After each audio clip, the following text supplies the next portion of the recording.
गौड़ देश में वर्धमान नाम का एक नगर था, जिसमें गुणशेखर नाम का राजा राज करता था। उसका अभय चंद्र नाम का दीवान था।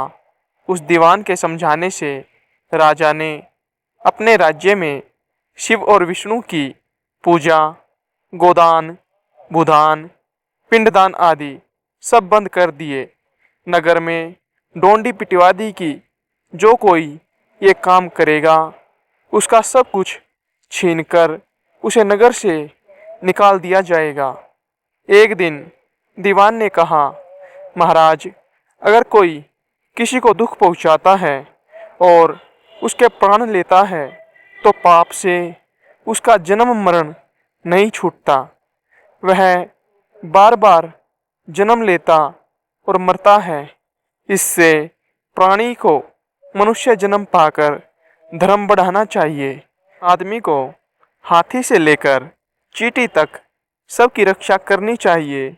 जो लोग दूसरों के दुख को नहीं समझते और उन्हें सताते हैं, उनकी इस पृथ्वी पर उम्र घटती जाती है और वे लूले लंगड़े, काने बोने होकर जन्म लेते हैं।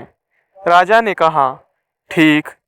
अब दीवान जैसा कहता, राजा वैसे ही करता।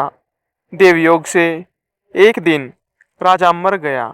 उसकी जगह उसका बेटा धर्मराज गद्दी पर बैठा। एक दिन उसने किसी बात पर नाराज होकर दीवान को नगर से बाहर निकलवा दिया। कुछ दिन बाद एक बार वसंत ऋतु में वह इंदुलेखा, तारावली और मृगांकवती इन तीनों रानियों को लेकर बाग में गया। वहां जब उसने इंदुलेखा के बाल पकड़े तो उसके कान में लगा हुआ कमल उसकी जांघ पर गिर गया। कमल के गिरते ही उसकी जांघ में घाव हो गया और वह बेहोश हो गई। बहुत इलाज के बाद वह ठीक हुई। इसके बाद एक दिन की बात है कि तारावली ऊपर खुले में सो रही थी। चांद निकला। जैसे ही उसकी चांदनी तारावली के शरीर पर पड़ी, फफोले उठ आए। कई दिन के इलाज के बाद उसे आराम हुआ।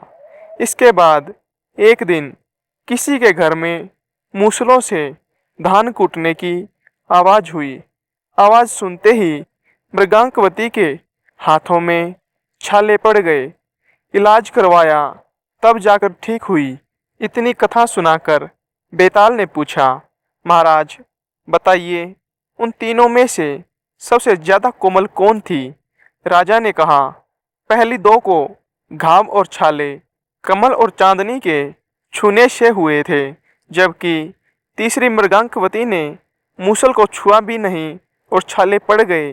वही सबसे अधिक सुकुमार हुई। राजा का इतना कहते ही बेताल फिर पेड़ पर जा लटका।